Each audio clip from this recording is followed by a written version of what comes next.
We have patients, probably most of the implants I do are to replace a single tooth. And that can mean a lot of things, whether it's a front tooth that got knocked out by an accident. That's a complicated type of implant placement, an expensive one too.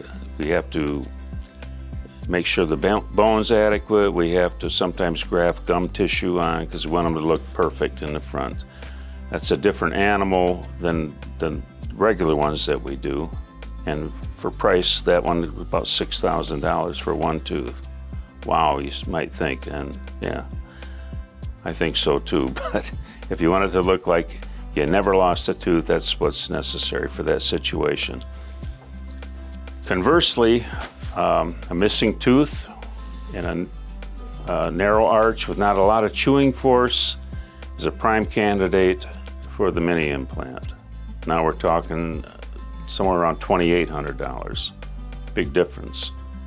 My only stickler with the single tooth is when I'm dealing with chewing teeth with molars. Take a lot of force.